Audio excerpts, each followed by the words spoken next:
Assalamualaikum warahmatullahi wabarakatuh. Selamat pagi teman-teman, ketemu lagi dengan saya Muhammad Hasimi. Bisa teman-teman panggil sini kalau nanti ketemu.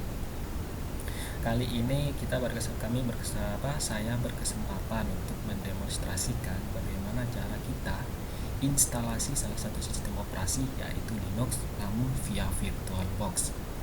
Di sini saya sudah punya virtualnya, sudah saya install, iOS-nya sudah saya persiapkan. Jadi itu buat teman-teman persiapkan. Pertama virtualnya, iOS-nya. Kita langsung saja. Di sini saya sudah membuka virtualnya. Kita new, kita beri nama latihan. Kita type-nya Linux, kita next. Kita beri 2 GB. Buat RAM-nya nanti klik, kita next. Untuk memorinya kita persiapkan 10 GB saja, jangan terlalu banyak, kita create dan selesai. Itulah cara cepat dan aman serta efisien kita buat komputer visual. Komputer visual kita sudah jadi, namun iOS-nya belum. Jadi kita tambahkan setting di sini. Storage di sini masih empty, jadi kita masukkan OS-nya. OS saya kalau nggak salah ada di sini untuk Linux dan Mint. Kita taruh. Sekarang saya pecinta Linux Mint, jadi saya kasih Linux Mint saja. Proses. Nah, teman-teman, visual komputer kita sudah siap, tinggal kita start. Oke, kita start. Kita tunggu. Lama enggaknya proses masuk ke desktop Linux itu tergantung dari spesifikasi laptop teman-teman. Kalau spesifikasinya standar ke bawah mungkin membutuhkan waktu yang agak lama, namun karena spesifikasi laptop saya agak lumayan, jadi mungkin tidak bakalan terlalu. Setelah masuk ke desktop, nanti kita punya beberapa akses.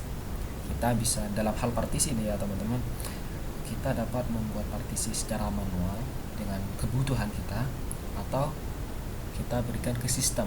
Nanti sistem yang akan mengatur bagaimana partisi itu terbuat.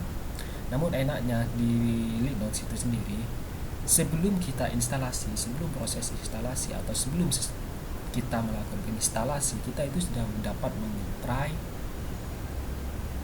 hasil instalasi kita nanti. Contohnya seperti ini. Ini kan sebenarnya kita belum instalasi, proses instalasi pun kita belum lakukan, tapi desktopnya sudah tampil seperti ini. Kita sudah bisa acak-acak di sini. Kita sudah bisa bikin folder. Kita sudah bisa ganti desktopnya. Kita sudah bisa terminal. Kita bisa create apa aja, namun tidak bakalan tersimpan ke memori kita karena kita statusnya lagi nge-try. Namun itulah enaknya. Itu enak salah satunya saat kita mau instalasi. Dan lagi yang sangat krusial yaitu Linux sangat tahan dengan yang namanya virus. Dengan adanya isu-isu virus kemarin tuh, virus primer, sebenarnya para pengguna Linux itu sangat tenang-tenang saja karena sistem operasi mereka, karena komputer mereka tidak perlu khawatir dengan yang namanya virus. Ya, seperti itu. Sedikit penjelasan. Oke, karena saya mau membuat partisi dengan kebutuhan saya, jadi saya mau membuat partisi secara manual. Kita klik ke menu. Kita klik menu di sini, kita cari yang namanya gparted. Ketemu, kita enter. Nah, di sini ada tanda seru nih. Tanda seru ini mengidentifikasikan kita bahwa hard disk kita itu tidak berbasis MS-DOS. Jadi tidak bisa kita create partisi di sini. Nah, bagaimana caranya? Kalau tampil notifikasi tanda seru seperti ini, kita tinggal device,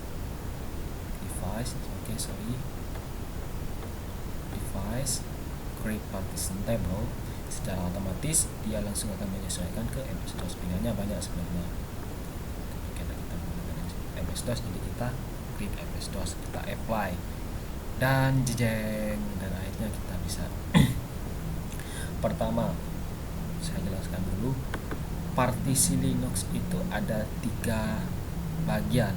Yang ini kita bisa lihat di sini, create as, ada primary partition, ada logical partition, ada extended partition.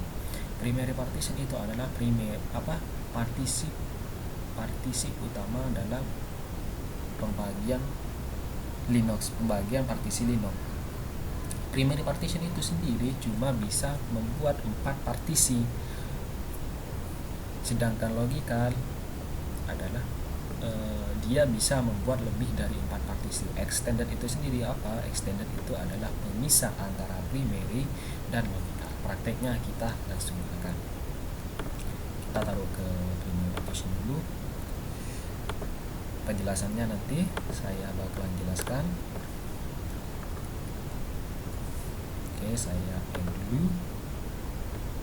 Linux swap itu apa? Linux swap itu adalah partisi yang dikhususkan untuk membantu kinerja RAM. Contoh, RAM laptop teman-teman, RAM PC teman-teman itu adalah 2 GB.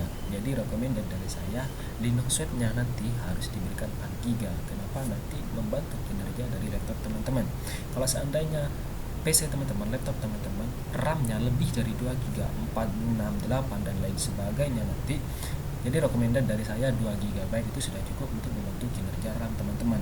Tapi opsional sebenarnya, terserah teman-teman, tergantung dengan banyaknya harddisk, kapasitas harddisk teman-teman.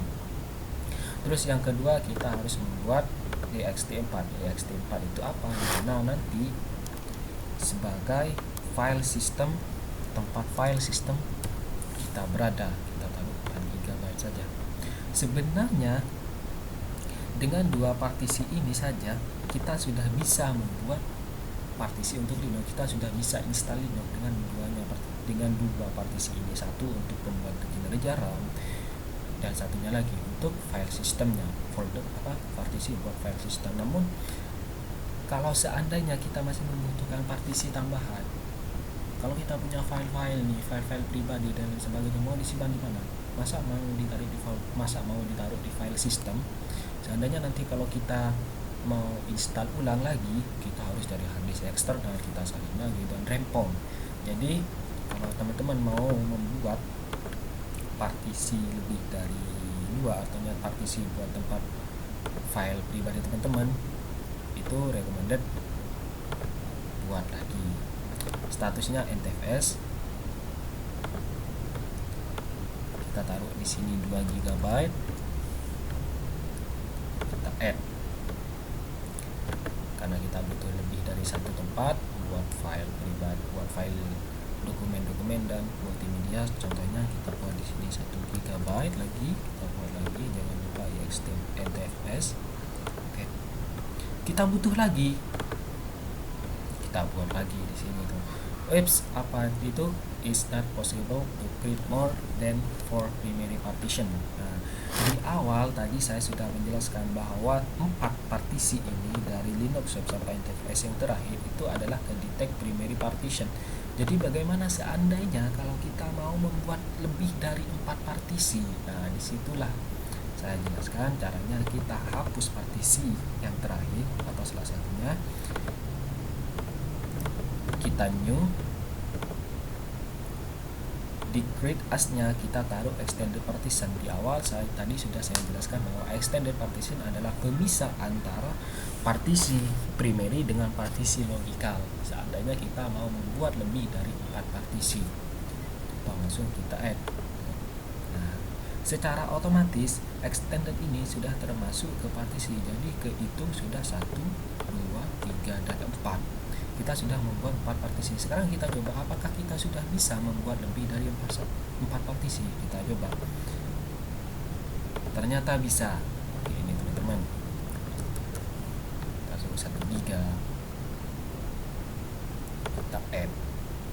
Masih ada ruang kosong nih. Kita buat lagi. Logical partition itu buatlah sebanyak mungkin atau sebanyak mungkin teman-teman butuhkan. Seperti itu. Jadi kita buat NTFS, kita add.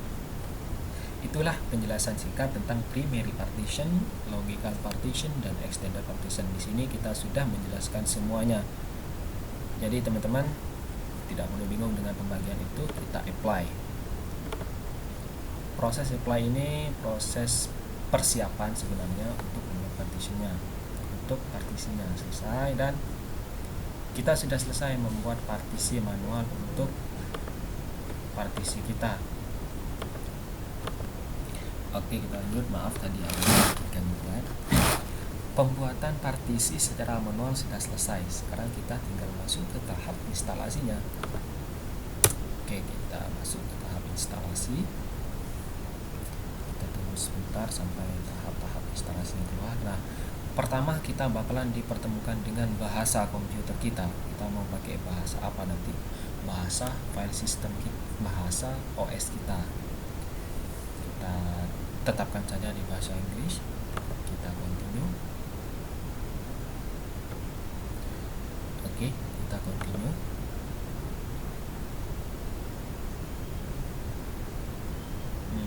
Seandainya kita tetap di sini,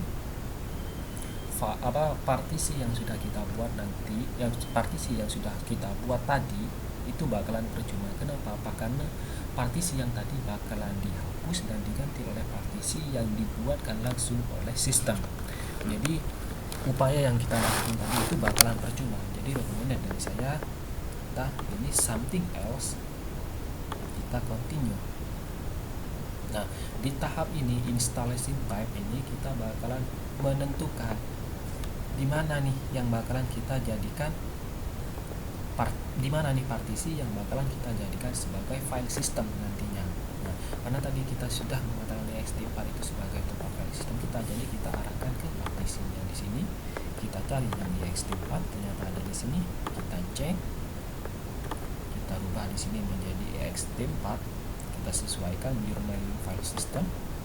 Kita centang, kita modify-nya kita kasih root, kita oke.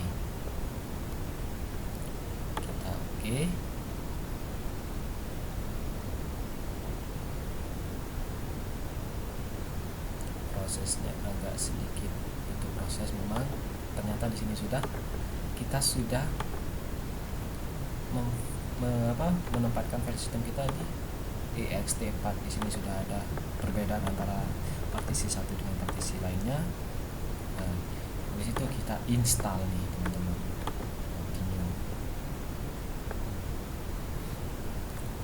Where are you? Di mana teman-teman berada? Kita tulis saja di Jakarta time. Secara otomatis langsung pindah di continue. Habis ini teman-teman bakalan diarahkan ke pemilihan bahasa keyboard, karena tadi bahasa OS kita sudah menggunakan bahasa Inggris. Jadi kita biarkan saja menggunakan bahasa Inggris keyboardnya. Oke teman-teman, di sini masuk ke who are you? Siapa teman-teman? Saya buka terminal dulu. Kenapa saya buka terminal? Nanti teman-teman bakalan tahu apa maksud saya. Tulis your name seperti biasa, nama teman-teman saya taruh di sini. Computer name sama username. Yang mana computer name, yang mana username? Karena di sini pasti teman-teman bingung. Saya taruh di sini Hamid.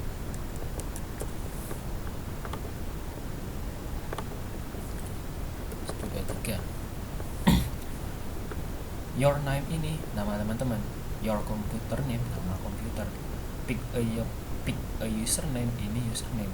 Kita bagaimana cara membedakannya? Nanti kita tinggal buka terminal nih. Computer name itu bakalan tampil di sini. Itu menjelaskan bahwa ini komputer saya namanya Hamid. Nah, sedangkan username bakalan tampil di sini. Username yang kita gunakan yaitu username sini bakalan tampil di sini. Pertama kita isi password space saja dan oke, kita close ini biar tidak mengganggu teman-teman. Di sini ada 3 poin nih.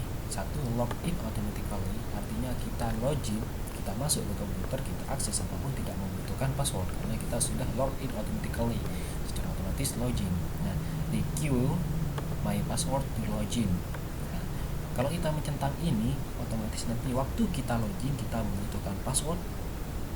Waktu kita mau mengakses yang lebih, seperti mau mengakses itu kita membutuhkan password.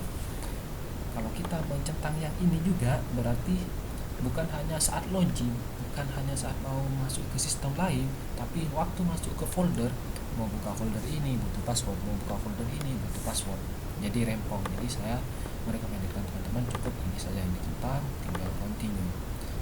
Itulah proses terakhir kita instalasi. Habis ini bakalan masuk ke tahap proses.